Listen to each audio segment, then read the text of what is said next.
ओम नमो भगवते वासुदेवाय। श्रीमद् भागवत का महत्व। पहला अध्याय। परीक्षित और वज्रनाभ का समागम। शांडिल्य मुनि के मुख से भगवान की लीला के रहस्य और ब्रजभूमि के महत्व का वर्णन। महर्षि व्यास कहते हैं, जिनका स्वरूप है सच्चिदानंद घन, जो अपने सौंदर्य और माधुर्यादि गुणों से सबका मन अपनी ओर आकर्षित कर लेते हैं और सदा सर्वदा अनंत सुख की वर्षा करते हैं, जिनकी ही शक्ति से इस विश्व की उत्पत्ति, स्थिति और प्रलय होते हैं, उन भगवान श्री कृष्ण को हम भक्ति रस का आस्वादन करने के लिए नित्य निरंतर प्रणाम करते हैं। नैमिषारण्य क्षेत्र में सूत जी स्वस्थ चित्त से अपने आसन पर बैठे हुए थे। उस समय भगवान की अमृतमय लीला कथा के रसिक उनके रसास्वादन में अत्यंत कुशल सौनकादि ऋषियों ने सूत जी को प्रणाम करके उनसे यह प्रश्न किया।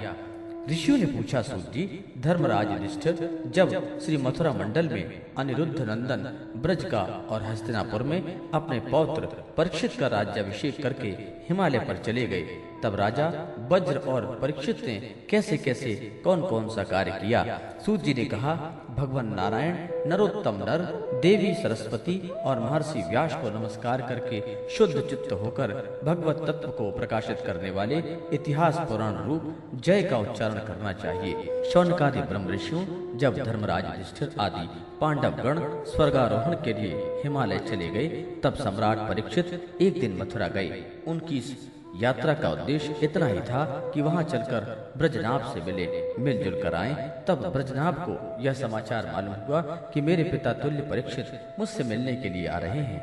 तब उनका हृदय प्रेम से भर गया।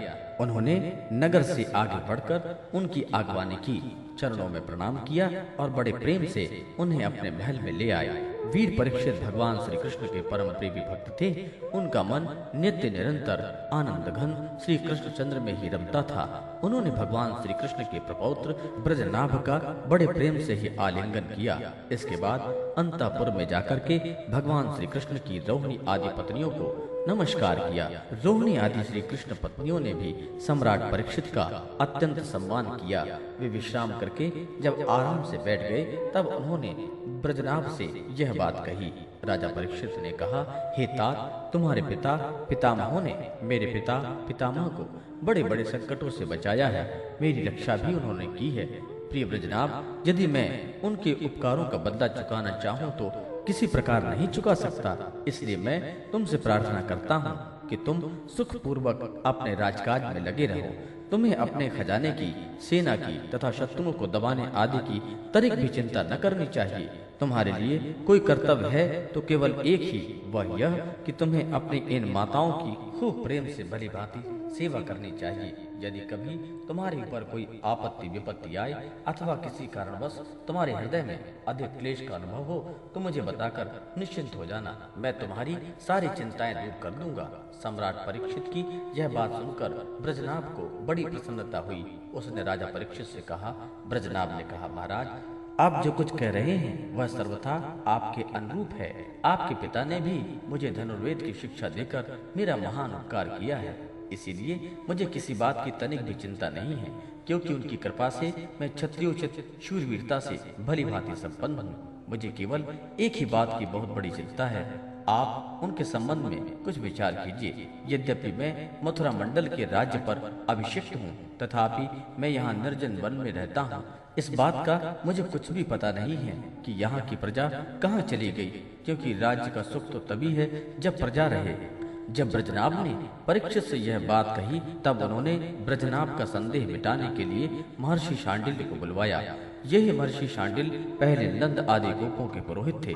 परीक्षित का संदेश पाते ही महर्षि शांडिल्य अपनी कुटी छोड़कर वहां आ पहुंचे। ब्रजनाभ ने विधि पूर्वक उनका स्वागत सत्कार किया और वे ऊंचे आसन पर विराजमान हुए।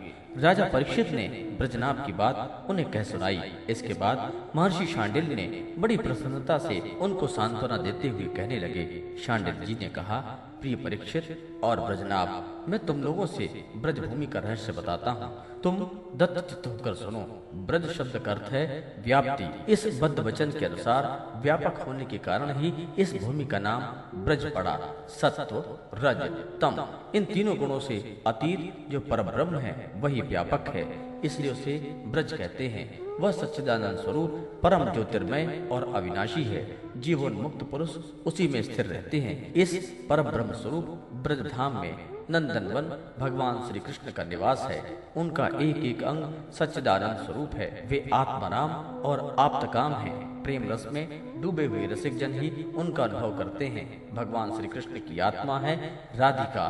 उसमें रमण करने के कारण ही रहस्य रस के मर्मज्ञ ज्ञानी पुरुष उन्हें आत्माराम कहते हैं। काम शब्द का अर्थ है कामना, अभिलाषा। ब्रज में भगवान कृष्ण के वांछित पदार्थ हैं गौएं, ग्वालपाल, गोपियां और उनके साथ लीला विहार आदि। वे सब के सब यहाँ नित्य प्राप्त हैं। इसी से कृष्ण को आप्त काम कहा गया है। भगवान श्री कृष्ण की यह रहस्य लीला प्रकृति से परे है। वे जिस समय प्रकृति के साथ खेलने लगते हैं उस समय दूसरे लोग भी उनकी लीला का अनुभव करते हैं। प्रकृति के साथ होने वाली लीला में ही रजोगुण, सत्वगुण और तमोगुण के द्वारा सृष्टि, स्थिति और प्रलय की प्रतीति होती है। इस प्रकार यह निश्चय हो जाता है कि भगवान की लीला दो प्रकार की है, एक वास्तविक और दूसरी व्यवहार की। वास्तविक लीला स्वांश वेदी है। उसे स्वयं भगवान और उसके रसिक भक्तजन ही जानते हैं। जीवों के सामने जो लीला होती है वह व्यवहार की लीला है। वास्तविक लीला के बिना व्यवहार की लीला नहीं हो सकती, परंतु व्यवहार की लीला का वास्तविक लीला के राज्य में कभी प्रवेश नहीं हो सकता। तुम दोनों भगवान के जिन लीला को देख रहे हो यह व्यवहार की लीला है। यह पृथ्वी और स्वर्ग आदि लोग इसी लीला के अंतर्गत हैं। इसी पृथ्वी पर मथुरा मंडल है। यही सब ब्रजभूमि है जिसमें भगवान की यह वास्तविक रहस्य लीला गुप्त रूप से होती रहती है। यह कभी कभी प्रेम पूर्वक हृदय वाले रसिक भक्तों को सबोर देखने लगती है। कभी 28वें द्वापर के अंत में जब भगवान की रहस्य लीला के अधिकारी भक्तजन यहाँ एकत्रित होते हैं, जैसा कि इस समय भी कुछ काल पहले हुए थे, उस समय भगवान अपने अंग तरंग प्रेमियों के साथ अवतार लेते हैं। उनके अवतार का यह प्रयोजन होता है कि रहस्य लीला के अधिकारी भक्तजन भी अंतरंग परिकरों के साथ सम्मिलित होकर लीला रस का आस्वादन कर सके। इस प्रकार जब भगवान अवतार ग्रहण करते हैं उस समय भगवान के अभिमत प्रेमी देवता और ऋषि आदि भी सब ओर से अवतार लेते हैं। अभी अभी जो अवतार हुआ था उसमें भगवान अपने सभी प्रेमियों की अभिलाषाएं पूर्ण करके अब वे अंतर्ध्यान हो चुके हैं। इससे यह निश्चय हुआ कि यहाँ पहले 3 प्रकार के भक्तजन उपस्थित थे। इसमें संदेह नहीं। उन तीनों में प्रथम तो उन्हीं की श्रेणी के हैं जो भगवान के नित्य अंतरंग पार्षद हैं, जिनका भगवान से कभी वियोग होता ही नहीं। दूसरे वे हैं जो एकमात्र भगवान को पाने की इच्छा रखते हैं, उनकी अंतरंग लीला में अपना प्रवेश चाहते हैं। तीसरी श्रेणी में वे देवता इत्यादि हैं, जिनमें से जो देवता आदि के अंश से अवतीर्ण हुए थे उन्हें भगवान ने ब्रजभूमि से हटाकर पहले ही द्वारका पहुंचा दिया था।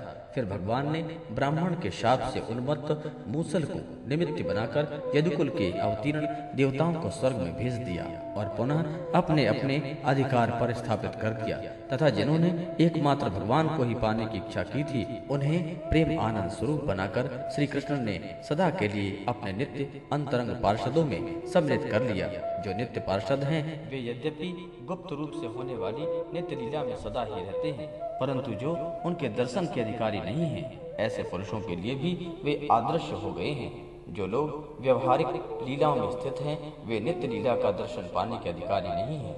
इसलिए यहाँ आने वालों को सब ओर निर्जन वन सूना ही सूना दिखाई देता है, क्योंकि वे वास्तविक लीला की स्थिति में भक्तजनों को देख नहीं सकते। इसलिए ब्रजनाभ, तुम्हें तनिक भी चिंता नहीं करनी चाहिए। तुम मेरी आज्ञा से यहाँ बहुत से गांव बसाओ, इसमें निश्चय ही तुम्हें मनोरथ की सिद्धि होगी। भगवान श्री कृष्ण ने जहाँ जैसी लीला की है उसके अनुसार उस स्थान का नाम रखकर तुम अनेकों गांव बसाओ और इस प्रकार दिव्य ब्रजभूमि का भांति भांति सेवन करते रहो।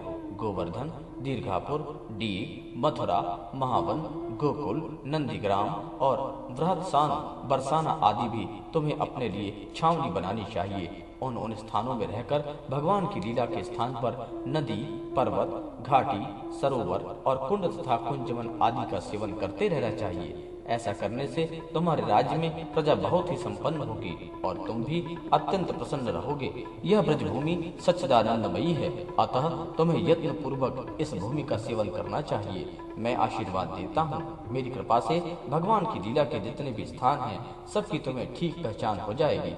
ब्रजनाभ, इस ब्रजभूमि का सेवन करते रहने से तुम्हें किसी दिन उद्धव जी मिल जाएंगे। फिर तो अपनी माताओं सहित तुम उन्हीं से इस भूमि का तथा भगवान की लीलाओं का रहस्य भी जान लोगे। मुनिवर शांडिल्य जी उन दोनों को इस प्रकार समझा बुझाकर भगवान श्री कृष्ण का स्मरण करते हुए अपने आश्रम चले गए। उनकी बातें सुनकर राजा परीक्षित और ब्रजनाभ दोनों ही बहुत प्रसन्न हुए।